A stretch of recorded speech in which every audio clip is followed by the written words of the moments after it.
My biggest dream is to change the world's perceptions of Africa using the travel and tourism industry. Dreamers, we dream. We just wanna be pioneers in part of that generation that a lot of people speak badly about. My biggest dream is to be the best father ever.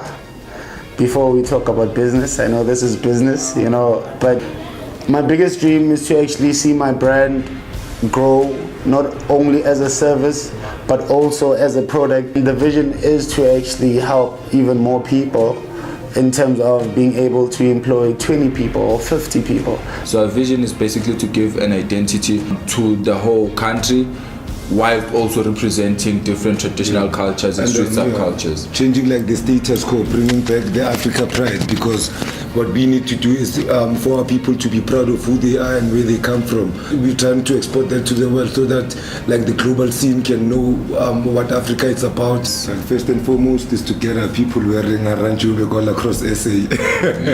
My vision is an all-African look, being truly always authentically South African, but yet in a modern way. My biggest dream. Honestly, I would just love to have an event, a company, a movement basically.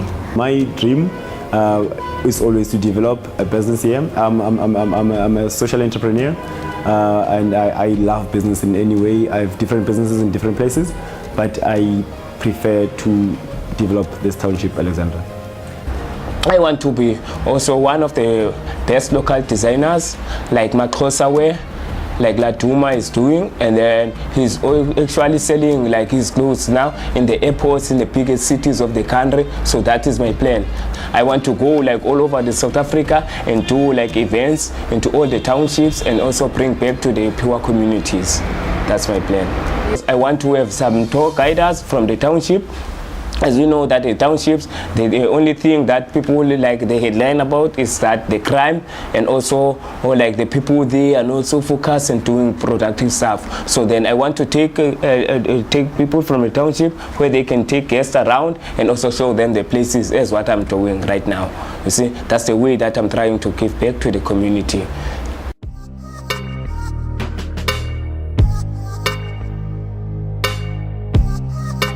I was 18 years when I started my bicycle tours. I always wanted to be an entrepreneur. I always wanted to be a boss because I behave that way. I always wanted to lead. I've never been employed at all, and I don't think I'm employable, to be honest with you. Hi, my name is Sandile Toma. I'm from Alexandra Township, South Africa. I own a company called Walk Clean. What we do here is that we clean sneakers.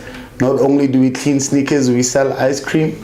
We actually sell caps as well. My name is Zodwa and I run Brom by Bike, which is Bromfontein Art, Cuisine and History bicycle tours. I was born in Cape Town, but I was raised here in Soweto. My name is King, co-founder of a street clothing brand called Run Job. I go by the name Neo Kapatia, Umgamelu Estrati. I'm Kateko Makelani and I'm from Bramley View, and I'm basically an Alex girl. So that's pretty much, I love my hood. People say Alex is just not the place for them, but I really love it. I'm Jeff Mrauzi, born and raised in the township of Alexandra. I run a company called Boovie Tours, well known as Alexandra Bicycle Tours in the township of Alexandra.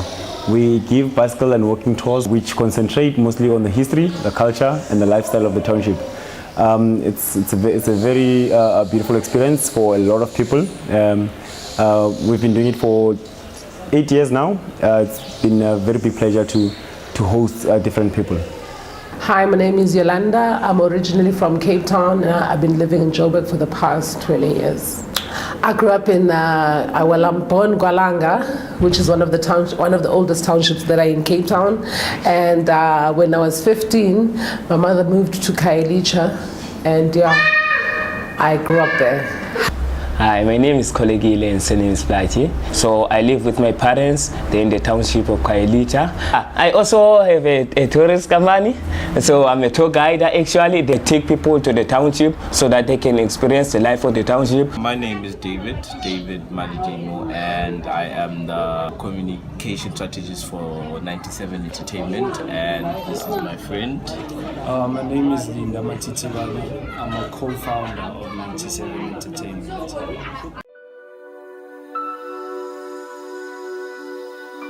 Every day there's a challenge. If I don't have a challenge, I don't think that I could wake up.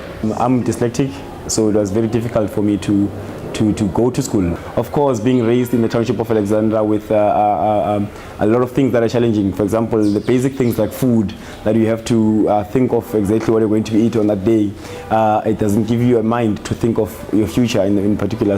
There's also the challenge of not being taken seriously because you're so young. So, you know, people feel like you're so cute coming up with all of these ideas, but they think you're overly ambitious. You know, when you say something like changing the world's perceptions of Africa, it just sounds like, wow, that's so sweet. But, you know, making it a reality is one of the challenges. You know, as a young person, or in Africa in particular, it is a problem because we are grown with cultures. We are taught cultures that a younger person should respect older people. And in this case, I'm the boss, and my staff will be older than me, and I'm the youngest in the company.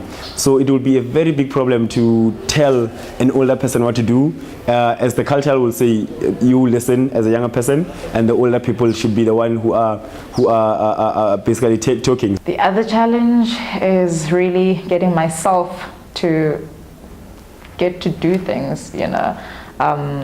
There's a lot of things that can be demotivating, and I've seen how I've allowed that to put me down. So one of the major challenges is constantly bringing myself up when there are things that bring me down. Yeah, the challenges first is that it was the time management, right?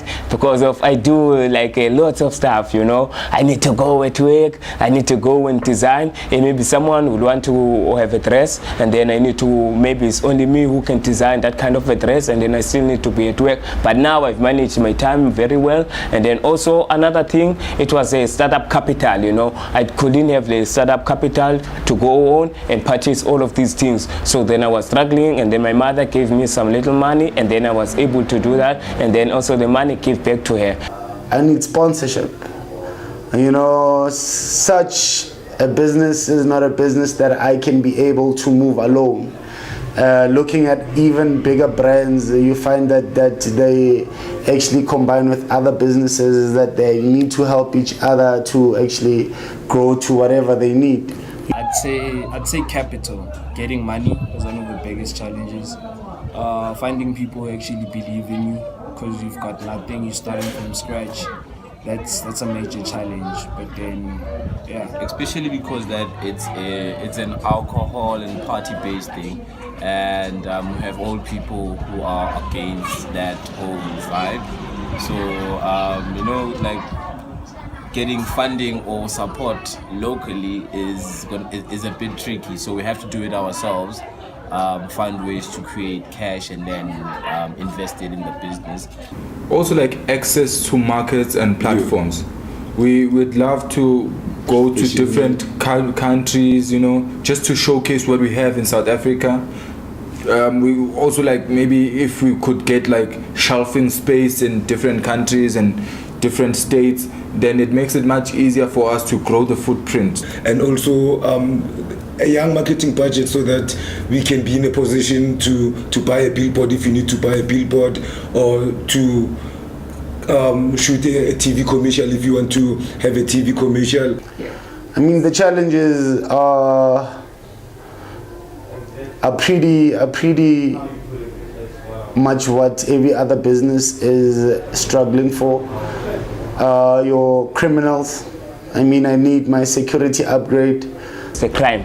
there in the township. People were so afraid firstly to go there and come and visit me. But now as time goes by, they saw that now the people will become friendly, and then they welcome guests very well, and then they know me during in the townships when I'm working with the guests there. So now they know that, okay, I can bring back to the community.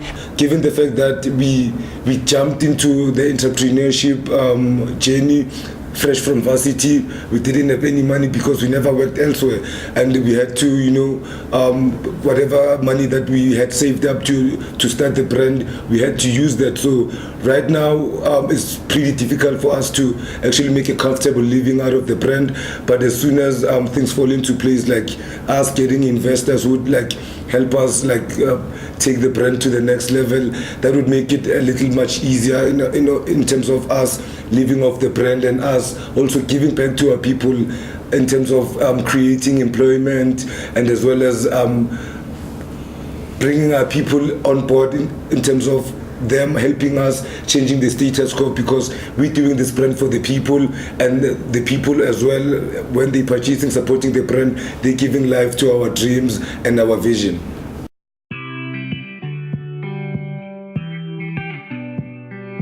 I plan on giving back and helping people in however way I can help a person. It might be advice, it might be finances, it might be business to business, it might be selling their products, exposing them to the world. It might be anything else that I would think of that I haven't thought of right now, you know. I give back by helping a lot of young entrepreneurs who actually want to get their business started. I always help them. It's either with the research of their products. Basically I mentor them, and and push them towards the right direction, you know, tell them where are the places where they can pop up. Just involving as many people as possible. Every business that I start, it's all about giving back. As I said, my tours, the bicycle tours that we do in the township, we call them community tours. So we don't plan the tour, we don't have an inventory of the tour. The tour is based on the township. So food, drinks, art, everything. We only have a small office that we operate from, but everything is from the township. Not like other tour operators, I'm not discriminating against, but not like other tour operators where everything is in-house. We only have bicycles, and everything is outside the township, where it's all to benefit the township of Alexandra. Same with the library that we have in different places. It's all to benefit the dyslexic people in every way. So the library, it's a dyslexic library. Something very special never happened anywhere in the world. South Africa does not concentrate on dyslexic people. So 1 in 5 students in South Africa, they are dyslexic. No one is concentrating on them. This is a library that I've constructed in 2 places, in Limpopo and Alexandra, as a pilot project. We give internet access and lectures that are simple for dyslexic people. Going to school is really an important thing to me. I've seen many young kids go to school with not proper uniform, so I would like to make it easier for them to just, you know, so once everything is sorted with my business, I think I'll just start a fund or something for them to have uniform, whatever it be, stationery, so that they can, you know, at least enjoy their school experience. We want to take 1,000 artists a year to private tertiary education. So I don't know if that's not dreaming. I plan on giving back by encouraging more women to get involved in things like the bicycle tour, because I've felt how empowering it can feel riding around on a bicycle and just letting go of everything that you're thinking of in that time. And I think that women, especially in this country, are really stressed at this time because of the things that we're constantly putting out in the media and trying to get heard and trying to get equality and trying to get, you know, some kind of understanding from society that we too are capable and we too are powerful. So I just think that the bicycle tour will enable women to feel more empowered. I'm actually planning another event called Beauties on Bikes, where women who are previously abused will be coming to the bicycle tour and we'll be getting sponsors from a lot of makeup companies to make them feel that they too are beautiful. And I haven't completely figured out how I'm going to plan the whole tour itself and the whole event rather, but I do plan on having beauties on bikes become a really big thing on our Women's Month, to encourage women to cycle, to encourage women to be more aware of their surroundings and the places around, and more importantly, to feel beautiful and fabulous. Yeah. Like I want to open up a big store when I'm actually like got the funds, maybe from the sponsors and also from the investors. What I'm willing to do is that I want to build like a big place where I can employ people from the township who can come and sew the bags, and some design it, and also the artisans, so that we can create some sort of a businesses, right? That's gonna bring back to their families also, so that they can also support them, you know. So guests from internationally, they feel so welcome, and then they are willing to go and taste those things. So now we are trying to give back to also the restaurants that are there in the township, and also to the entertainment spots where people can go and buy some their drinks, you know. So that's how I'm trying to give back to the community, so that I can create a well-balanced chain where each and everyone in the township can benefit.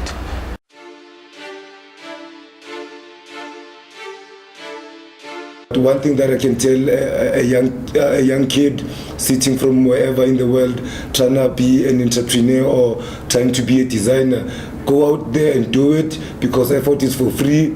And just put in the best effort, because at the end of the day, it's about what you want to see, be the change you want to see in the world. Just do it. Yeah, just do it and keep on doing it. Don't stop. Keep on keeping on, pretty much. I would tell them to do it. You know, a lot of the entrepreneur classes and trainings that we have teach us that we need to get funding or we need to get help from somewhere. But the best way is to actually just do it.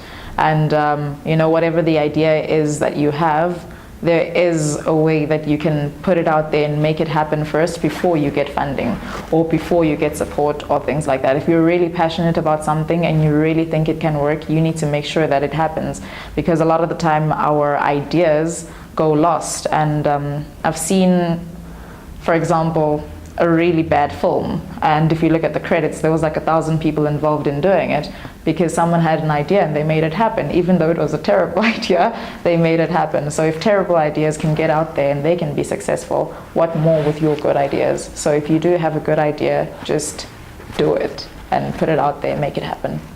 You need to be self-motivated, you know. You need to know what you want, and then you need to go for what you want. And also you need to like respect your time that you are doing your things, and then also not just going outside and partying a lot, but then respect yourself and also respect your parents. Nobody is going to hold your hand and make everything convenient for you. There's a lot of things that you're going to have to go through yourself. There's a lot of hard work that you have to put in to make it happen, and it's really either you're putting in 90% and then expecting 10% from other people to help you, or it's not going to happen. You cannot delegate tasks or ask other people to do it for you. It really is completely up to you. Just start everything that you want at the time that you're thinking of, because then it might be early. We don't have time in this world. I would tell them to very much, basically, you need to be original and not look like anybody else that is out there, not want to do what is already out there, you know, look for something that is different. You know, you'll be amazed that, you know, as much as you think that everything has been used up, a lot of people actually overlook so many things. Everything that I need is on the end of my comfort zone. So it means when I'm comfortable, I should not be in a comfort space, because comfort is an enemy of growth.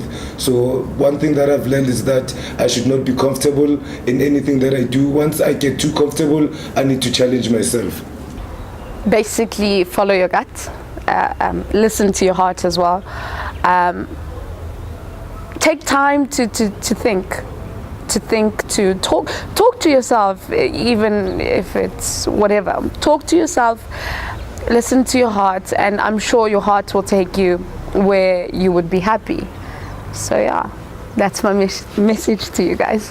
I'm hoping that things like my business will make Africa more popular in the sense that it should be, by showing its wonderful things and not so much of the bad things, because there's really more wonderful things than there are bad things. Let's move forward and create a better South Africa and showcase who we are and what we are. We just need to unite and be as one as an Africans so that we can make Africa develop and to be on the map. Nice. Sorry.